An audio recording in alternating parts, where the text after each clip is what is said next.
Hello, bonjour à toutes et bienvenue dans Prends ce qui te parle, le podcast pour les femmes qui veulent se recentrer sur elles.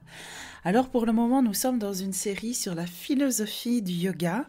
Restez, même si vous ne faites pas de yoga et que vous ne connaissez pas, parce que je vais faire en sorte d'aborder ce sujet avec beaucoup de simplicité pour que vous puissiez comprendre, que ça puisse vous inspirer et peut-être enrichir votre quotidien.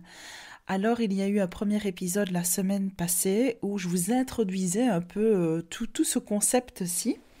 N'hésitez pas à aller le réécouter. Et aujourd'hui, je vais vous parler en fait de la première règle du yoga qui est la non-violence. En quelque sorte, on peut dire la bienveillance, ça revient au même. Donc j'ai vraiment envie de vous parler de ceci, parce que c'est vraiment la première étape du yoga. Et en fait, il n'y a pas de yoga sans ça, sans ce qu'on appelle ahimsa, la non-violence. Et donc c'est super important pour moi de vous faire un épisode de podcast sur le sujet. J'en parle évidemment dans mes cours de yoga, mais je dédie une séance rien qu'à ça. C'était cette année-ci la première séance de l'année. Et puis le reste des cours, évidemment, j'en parle de temps en temps, mais je trouve que ça vaut la peine de développer ceci sur tout un épisode, parce qu'en fait, cette première règle, ce n'est pas que sur notre tapis de yoga, c'est vraiment quelque chose à mettre en place dans notre quotidien. Ça fait vraiment partie de toute une philosophie de vie et ça permet de changer notre vie, de changer notre rapport à nous, de changer notre rapport aux autres, de changer notre vision de la vie. Et ça fait tellement de bien que j'ai envie de vous détailler ceci. Alors juste pour vous replanter un très bref contexte, si jamais vous n'avez pas réécouté l'épisode de la semaine passée, les 8 membres du yoga, c'est quoi ? C'est vraiment, en fait, si vous voulez, lorsque le yoga est choisi comme outil de développement personnel, de soin de soi, très vite on se rend compte que pour que ça fonctionne, c'est important que la pratique du yoga continue en dehors de notre tapis. Et donc le yoga, c'est toute une philosophie de vie et un point de départ à la compréhension de cette philosophie de vie, c'est vraiment de parler des 8 membres du yoga qui font partie donc de l'Ashtanga Yoga. Et en fait, l'application de ces membres dans un ordre d'importance établi amène à l'état de yoga, c'est-à-dire l'état d'union avec soi-même. L'alignement, en fait, si vous voulez, du corps, du cœur et de l'esprit. Vraiment être aligné à soi, être congruent, voilà. Donc, c'est quoi ces 8 membres ? Il y en a 5 dont on peut dire que c'est le yoga extérieur, et on se rapproche de plus en plus vers le cœur. Et puis, il y en a 3 qui sont un peu le yoga de l'intérieur. Donc, les 5 membres extérieurs, c'est les yamas. Ce sont les attitudes sociales relationnelles, notre rapport aux autres. Les niyamas, c'est les attitudes personnelles, notre rapport à nous-mêmes. En 3, on a les asanas, c'est les postures. En 4, le pranayama, c'est le contrôle de la respiration et donc de notre énergie. En 5, pratyahara, c'est le contrôle des sens. Les 3 autres membres qui sont donc plus intérieurs, on a dharana, c'est un état de concentration, dhyana, un état de méditation, et enfin le samadhi, c'est vraiment un état de pure clarté, d'union, d'intégration avec soi-même. Donc dans cet épisode-ci aujourd'hui, moi je reprends le premier point, les yamas, les attitudes par rapport aux autres, nos attitudes relationnelles. Il y a 5 yamas et moi je vous parle du premier qui s'appelle ahimsa. Le mot imsa, il veut dire violence. Et la petite lettre A qui est en préfixe, elle annule le mot qui suit, donc ça veut dire non-violence. Le texte qui est repris dans les textes sacrés du yoga, c'est la traduction en quelque sorte, c'est lorsqu'une personne est profondément enracinée dans une attitude de non-violence, en sa présence, il y a disparition d'animosité. Donc ça veut dire qu'une personne qui arrive vraiment à appliquer ahimsa, la non-violence, dans son quotidien, naturellement, tout autour d'elle ne va être que bienveillance aussi. Parce que quand on est vraiment, vraiment enraciné dans cette vraie non-violence, eh bien, naturellement, en fait, les gens ne sauraient pas faire preuve de violence envers nous. Alors, c'est tout un, enfin, c'est un très beau travail à faire qui prend certainement toute une vie. Avant d'aller plus loin, je vous précise aussi que c'est pas grave, d'accord, si vous faites pas toujours preuve de non-violence. Ce qui est bien, c'est d'en prendre conscience pour pouvoir agir dessus.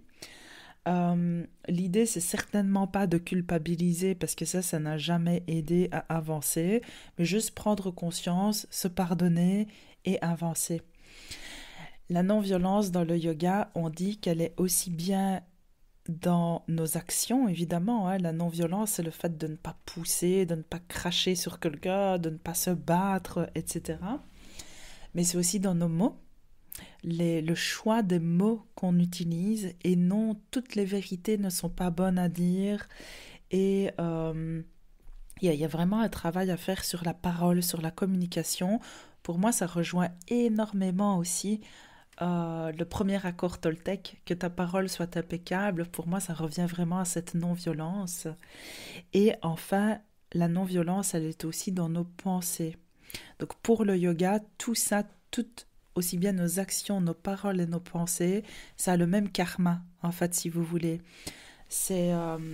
Donc c'est vraiment important de venir cultiver des pensées positives. Je vais revenir après dessus, mais vraiment de travailler sur cette non-violence dans ces trois plans.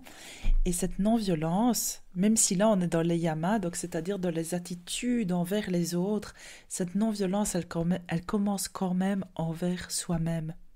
Parce que c'est très difficile de donner quelque chose à quelqu'un qu'on n'est pas capable de se donner à soi-même. Vous voyez?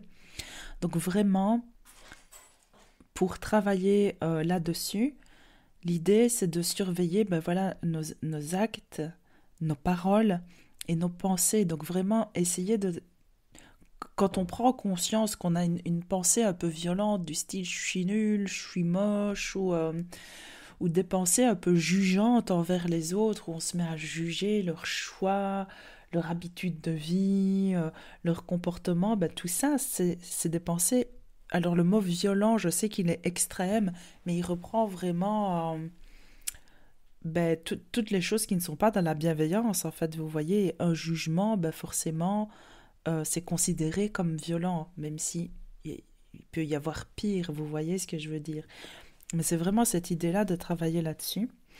Parce que dans le yoga, vous savez qu'on croit aussi au karma, dans le fait que chacun de nos actes, chacune de nos actions, nous revient sous forme énergétique, si vous voulez. Et nos pensées, ça fait partie en fait de nos actions. C'est difficile de les contrôler, mais vraiment, ça se travaille. Alors, quand je vous disais tout à l'heure de cultiver la pensée positive, j'aime bien mettre un petit point ici, parce que je trouve que parfois, quand on s'intéresse à tout ça et qu'on veut cultiver la pensée positive, c'est important aussi de ne pas tomber dans un espèce de monde de bisounours et de refuser la réalité des choses. Je trouve que c'est important en fait de nommer ce qu'on ressent, de nommer ce qu'on vit, de nommer les faits qu'on est en train de vivre. Et parfois, c'est pas que du positif. Donc c'est important en fait de le noter à partir du moment où c'est factuel. Par exemple, pour décrire une situation, si s'est passé quelque chose de dégueulasse, on ne va pas enrober les angles et rendre ça tout mielleux alors que ça ne l'est pas. Donc c'est important de nommer les choses et d'utiliser les mots qui servent à ça. Et parfois, c'est des mots oui, qui ont une intensité, qui ont une consonance peut-être plus négative, mais parce qu'à ce moment-là, c'est juste de le dire. Par contre, voilà, c'est vraiment ça pour moi la parole impeccable, c'est vraiment de jauger à quel moment on choisit les mots et de les utiliser à bon escient dans leur bon contexte. C'est pareil pour les émotions. Ici, ça ne veut pas dire qu'on doit ressentir que des émotions agréables et de nier les choses désagréables à l'intérieur de soi parce que toutes les émotions sont bonnes. Et oui, il y a de la colère et on pourrait se dire, ah, c'est de la violence. Ben non, de la colère, c'est légitime, on la ressent pour une bonne raison. C'est important de l'exprimer, mais de l'exprimer de la bonne façon, au bon moment, par rapport aux bonnes personnes. Parce que si on ne fait pas ça, cette colère, on la refoule à l'intérieur de soi, et un jour, elle va ressortir, elle va exploser, mais de manière inappropriée, dans des circonstances qui n'ont peut-être rien à voir, et en étant dirigée peut-être vers des personnes mais qui n'ont plus rien à voir avec la situation de départ, vous voyez. Donc, c'est vraiment très intéressant de travailler là-dessus. Ahimsa, cette non-violence, quand on la travaille vraiment sur notre tapis de yoga, ben, ça commence vraiment par l'idée de se respecter, d'être à l'écoute de soi, de ses limites du jour, de ses possibilités, accepter qu'il y a des jours avec et qu'il y a des jours sans.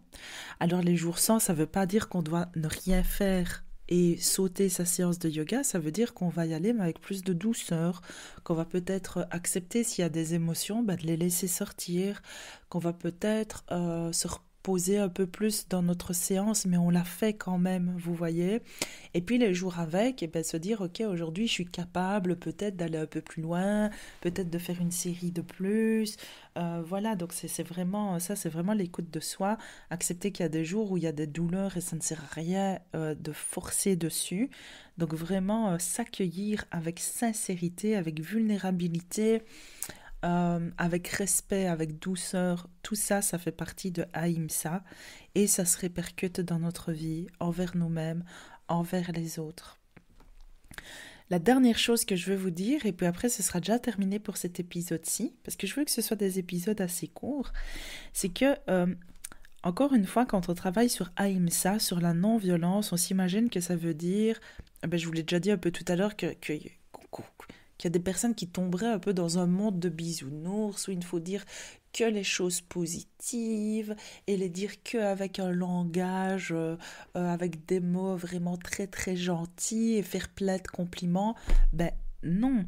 Alors, toutes les vérités ne sont pas bonnes à dire, c'est certain, mais par contre, c'est très important de poser nos limites et de dire quand quelque chose ne nous convient pas, quand quelque chose ne nous va pas. Il y a une façon de le dire, comme je vous le disais, il y a des circonstances, il faut le dire aux bonnes personnes, au bon moment, etc. Et pour illustrer ce que je suis en train de vous dire, je vais vous raconter donc un petit conte. C'est l'histoire du sage et du serpent. Je ne sais pas si vous connaissez déjà cette histoire. Donc en gros, je ne vais pas mettre énormément de forme parce que je ne suis pas très douée pour raconter les histoires. On va dire que c'était il y a très longtemps. Donc on va dire évidemment que c'était en Inde. Et donc, attendez, laissez-moi me rappeler un peu de l'histoire. Donc en fait, il y avait un sage qui se baladait auprès d'un village. Et en arrivant au village, les habitants vont le trouver et lui disent « Oh maître, vous ne savez pas, il y a un serpent dans la forêt. Il n'arrête pas de mordre les enfants, de mordre les passants, etc. Il nous effraie, il nous blesse. Pouvez-vous faire quelque chose et nous libérer de ce fardeau ?» Alors le sage s'en va en quête dans la forêt et il croise le serpent. Alors il a une longue conversation avec lui au sujet de Ahimsa, de la non-violence en fait, et il demande au serpent d'arrêter de mordre les gens. Alors le serpent, très touché par la bonté de ce sage, lui promet, d'accord, qu'à partir de maintenant il fera preuve de Ahimsa, de non-violence, qu'il ne mordra plus les gens.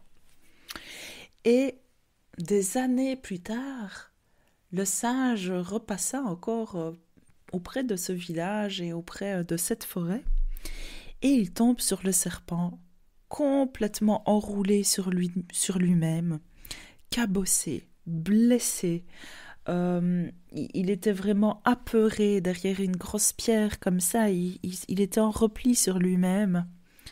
Alors le sage lui dit « Mais enfin, serpent, que t'est-il arrivé ? Où est passée ta dignité d'antan ? Où est passée ta fierté, ta vigueur, ta spontanéité ?» Et le serpent lui répond, mais maître, vous m'avez demandé de ne plus mordre les passants, les villageois, les enfants, donc je vous ai écouté, j'ai fait preuve de ahimsa, mais seulement c'est eux qui ont commencé à se rebeller contre moi, ils ont commencé à me jeter des cailloux, à me frapper, à me faire tourner dans tous les sens. Et alors là, le sage lui répond, mais je t'ai demandé de ne plus mordre, mais je ne t'ai jamais dit de ne plus siffler. Donc vous voyez, c'est important de se défendre quand c'est nécessaire, avec la juste intensité et de la bonne manière. En fait, c'est vraiment ça que ce conte nous apporte. Donc ce n'est pas parce qu'on fait du yoga qu'on doit être vraiment petit gentil à tout prix, un petit mouton qui dit oui à tout. Vous voyez, ahimsa, ça ne veut pas dire qu'on doit se laisser faire. C'est vraiment important de faire respecter nos limites et de les mettre justement pour rester gentil. Et donc la violence, ce n'est pas de ne rien dire et d'accepter tous les comportements de tout le monde. Voilà pour l'épisode d'aujourd'hui, ahimsa. Alors, j'ai envie à chacun de ces épisodes de vous laisser sur une petite question d'introspection à laquelle vous pouvez méditer. Si vous êtes en voiture, pourquoi pas couper le son après l'épisode et juste méditer un peu comme ça en silence. Ou si vous avez le temps chez vous, eh bien de prendre un cahier, d'écrire la question et d'y répondre par écrit. Donc aujourd'hui, simplement, ce que je vous pose comme question, c'est qu'est-ce que ça vous évoque, cet épisode? Quelles sont les choses qui vous viennent? Les pensées, êtes-vous capable de faire preuve au quotidien de non-violence envers les autres, dans vos actions, vos paroles et vos pensées? Et êtes-vous capable de faire preuve de non-violence envers vous-même, dans vos actions, dans vos paroles et vos pensées? Namasté. À la semaine prochaine pour le 2e yama. Et voilà, l'épisode du jour est terminé. S'il t'a plu, n'hésite pas à t'abonner, à liker, mettre des étoiles, un petit commentaire et à partager avec une personne à qui ça ferait du bien. Tu sais, ces petites actions permettent de mieux faire connaître ce podcast et ça me fait très chaud au cœur. Alors je te dis déjà merci, à la semaine prochaine et d'ici là, on se retrouve sur Instagram. Bisous!